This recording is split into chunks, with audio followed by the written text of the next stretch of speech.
21 Juli 2022 kita lanjut dengan apa yang terjadi tadi malam dan juga bagaimana prospek untuk hari ini dengan All About Oil.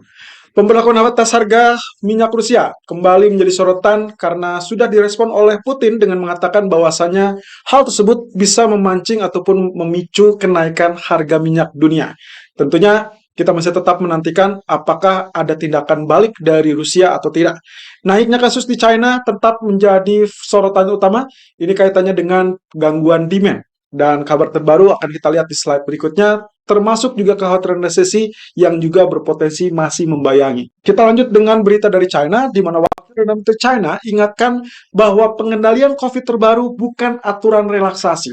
Dan dia mendesak kota-kota untuk mengambil tindakan tegas untuk menahan wabah dengan cepat. Dan juga sekaligus dalam kunjungannya di Provinsi Hebei, dia memperingatkan para pejabat untuk bertindak cepat menghentikan penyebaran wabah tersebut menjelang Kongres Partai Komunis, di mana agenda tersebut adalah acara politik yang paling utama di negeri tiran tersebut. Dan kalau memang aturan tersebut berlaku mengarah kepada pembatasan ketat atau lockdown ketat, maka hati-hati pasar minyak bisa kembali terkena dampaknya karena faktor demand yang kembali terganggu juga berdampak tentunya kepada Hang Seng. Itulah sebabnya pagi tadi kita melihat Hang Seng melorot lebih jauh. Dan jika tidak ada lockdown ketat, tentunya pasar minyak bisa kembali rebound. Dan kabar terbaru yang baru saja saya dapat tadi pagi adalah Nord Stream 1 sudah mulai beroperasi. Tapi belum ada kejelasan detail tentang berapa besar kapasitas yang akan dialirkan. Sementara info sebelumnya diperkirakan masih tetap akan mengalir seperti sebelum penutupan terjadi.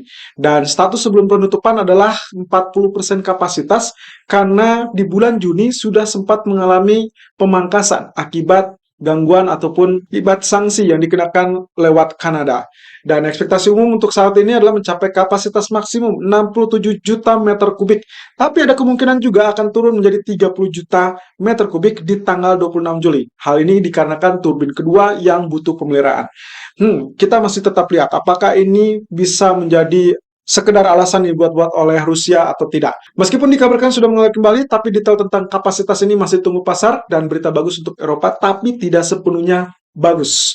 Dan semua hal ini tergantung Rusia. Saya jadi berpikir, apakah nantinya dengan berita selanjutnya kaitannya dengan kondisi Uni Eropa yang melarang impor emas akan berpengaruh kepada kapasitas yang akan dialirkan dari Gazprom tersebut.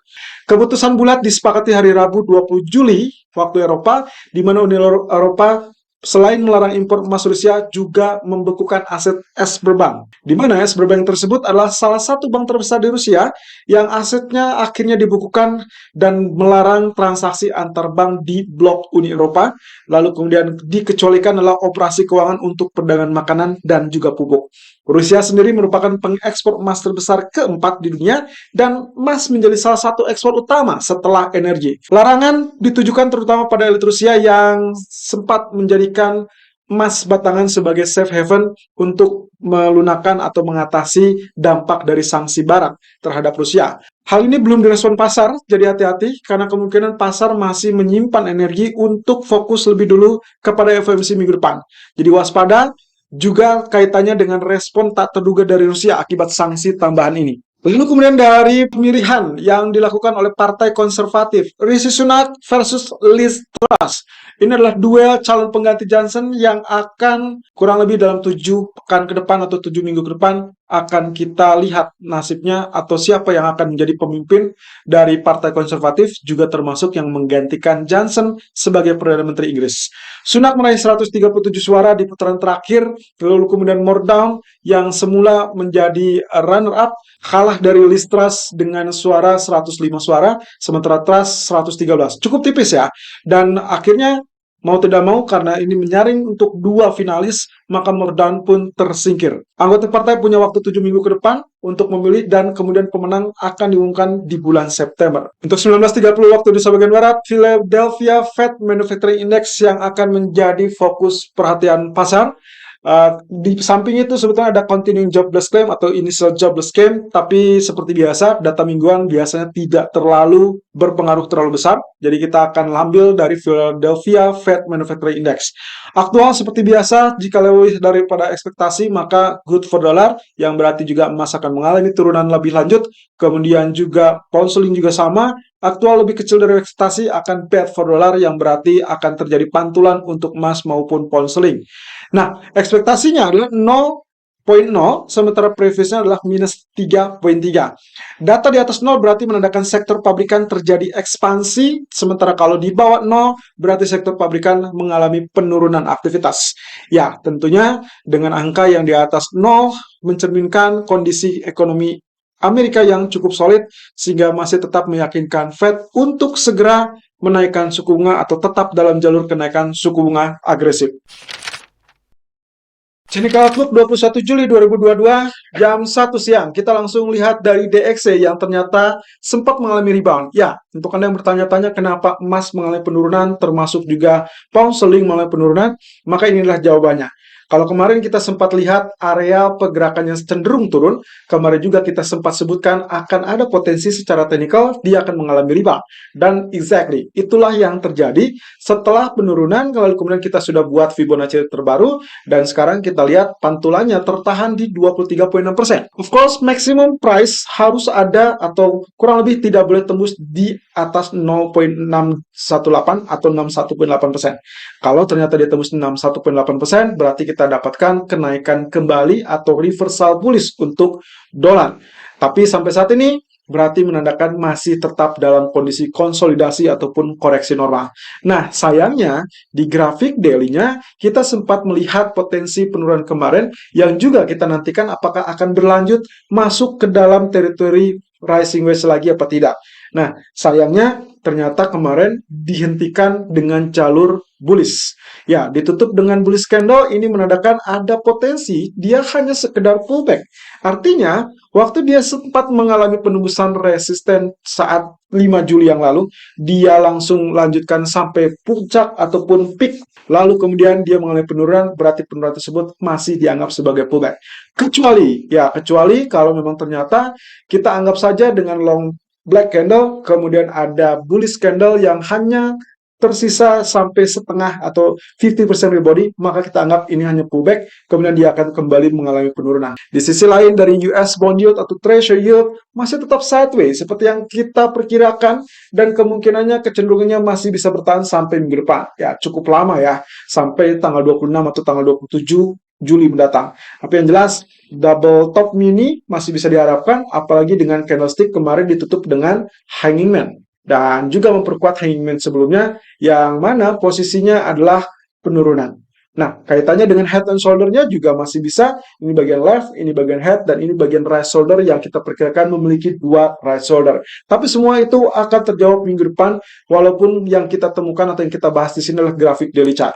Dan di sisi lain untuk gold sendiri, grafik H1 yang sempat naik kembali tapi kembali tertahan di 17.14, gagal tembus dan akhirnya berbalik turun dan bahkan tembus level support. Dua level support trendline berhasil tembus. Oke, berarti support pertama yang sempat ditembus kita hapus dan sekarang kita hanya terfokus kepada satu garis trendline saja, yang artinya begitu penembusan di bawah 1700, persis dengan apa yang kita perkirakan kemarin, in case tembus 1700 atau di bawah 1697, Anda bisa switch atau follow sell dengan target utama atau yang terdekat adalah 1690-an atau bahkan jauh lebih rendah. Ternyata memang mencapai 1692 saat itu.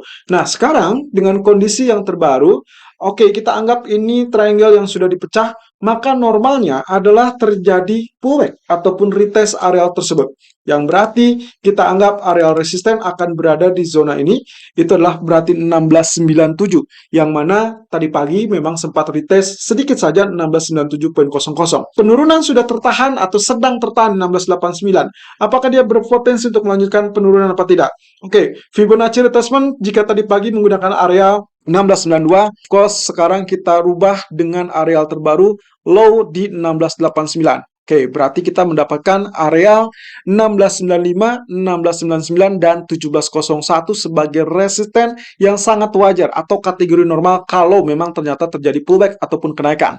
Yang artinya kembali, begitu dia mengalami rebound, maka area sell diharapkan menahan atau kenaikan tertahan di level maksimum 50% atau Fibonacci retracement 50%. Nah, ini juga masih tetap dalam teritori yang kategorinya normal.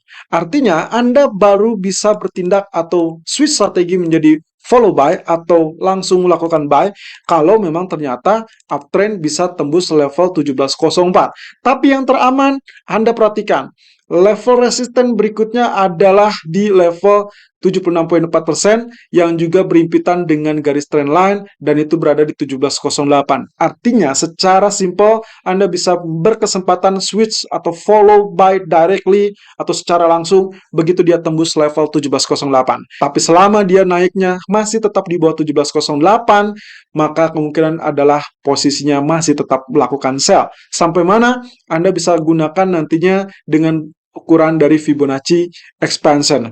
Oke, dari grafik H4-nya sendiri, posisinya persis dengan apa yang kemarin kita bilang, bahwasanya PR utama mereka adalah di 1724.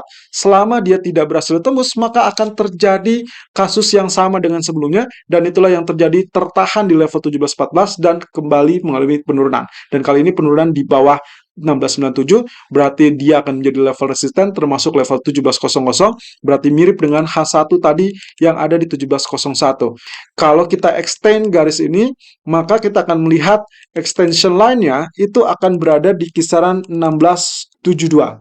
Jadi kemungkinan posisinya teman-teman, kalau misalkan pun pullback, yang kita harapkan adalah pullback tertahan 1697 ataupun 1700 atau maksimum 1705, lalu kemudian dia akan kembali tergelincir. Nah, nantinya kalau dengan demikian kasusnya adalah diharapkan demand akan muncul di kisaran area support ini. Ya, kita tandai saja area tersebut kurang lebih di zona 1669, 1672. Artinya, kalau memang ternyata penurunan sampai sore atau bahkan malam hari menjelang rilis data sudah terlanjur turun di bawah 1669 ataupun bahkan di 1672, maka Anda boleh switch atau siap-siap melakukan buy. Dan ini kaitannya dengan zonasi support ataupun demand area yang kita perkirakan akan berada di zona 1676, 1679. Jadi memang kemungkinan akan terjadi penembusan lebih rendah. Tapi setidaknya untuk medium term terutama, Anda sudah bisa melakukan atau mengincar area buy. Kembali dengan peringatan bahwasanya medium term juga harus menggunakan strategi yang cukup jelas, termasuk juga stop loss. Nah, untuk kenaikan sendiri, walaupun nantinya kita incar sebagai zona buy medium term, tapi kenaikan masih tetap memiliki PR utama yang terdekat adalah 1724 dan 1734. Jadi, untuk Anda yang menggunakan strategi medium term, harap bersabar untuk target kenaikan, karena kita masih akan melihat potensi tekanan ataupun sideways sampai at least 2 hari menjelang pertemuan FOMC ke depan. Ya, seperti yang kita bilang juga di live streaming hari Senin, bahwasanya target untuk skenario minggu ini adalah 50% dia mulai kenaikan, tapi kemudian 50% setengah pekannya atau setelah hari Rabu dia akan mulai penurunan. Dan exactly itu yang sedang terjadi. Oke, berarti zona sell untuk pagi ini yang sudah sempat kita share 16 atau 1700, 1702 masih tetap berlaku, atau Anda bisa juga mengincar in case terjadi retest 1697. Tapi karena waktunya sudah berada di sore hari, nanti Anda tinggal fokus dengan data Amerika saja. Nah, kemudian yang harus diperhatikan adalah di grafik 4 yang sudah kami berikan catatan. Ini fokus teknikalnya, Anda tinggal baca, area support historical, low Maret dan Agustus 2021. Artinya, Anda harus prepare apapun yang terjadi, kemungkinan ini masih bisa dianggap sebagai support historical yang cukup kuat dan diharapkan sebagai good demand. Oke, kemudian beralih kepada pound sterling yang juga sudah mengalami penurunan. Exactly, persis dengan apa yang kita harapkan, karena candlestick kembali tutup dengan short body candle, kemudian ini adalah sinyal spinning top, yang sebetulnya tergantung dari pergerakan hari ini. Kalau ternyata hari ini berhasil ditutup dengan bearish, maka kita akan dapatkan pola tekanan lebih rendah lagi, dan kembali ke dalam jalur falling wedge tersebut. Yang kita harapkan nantinya akan mengalami penurunan sampai level 1.1720 atau mungkin saja 1.1760-an. Nah, tapi secara bertahap tentunya semua hal tersebut akan bergantung dari keberhasilan dia tembus 1.1950 apa tidak. Sampai saat ini low masih tertahan 1.1960, selisih 10 dari support kita, dan high-nya masih 1.2000. Nah, kita tidak harapkan dia terjadi kenaikan. Kalaupun terjadi kenaikan, Anda baru bisa switch strategi setelah dia mengalami penembusan 1.2040. Nah, oleh karena itu, posisi ini saya anggap masih tetap capable untuk melakukan sell seperti apa yang sempat kita share tadi pagi. Sell on rally 1.1960, 1.1980 dengan target maksimum 1.1840 dan terdekat adalah 1.1900 atau bisa saja Anda adjust di 1.1920. Mengingat area low terakhir adalah 1.1923. Untuk stop lossnya 1.2050, segera Anda bisa switch menjadi buy jika memang tembus 1.2040. Oke, kemudian kita beralih kepada crude oil yang ternyata tertahan kembali di bawah trendline. Oke, kita perhatikan dulu di grafik daily-nya. Posisinya adalah seperti demikian. Masih tetap di bawah trendline resisten dan candlestick kemarin ditutup dengan hanging man.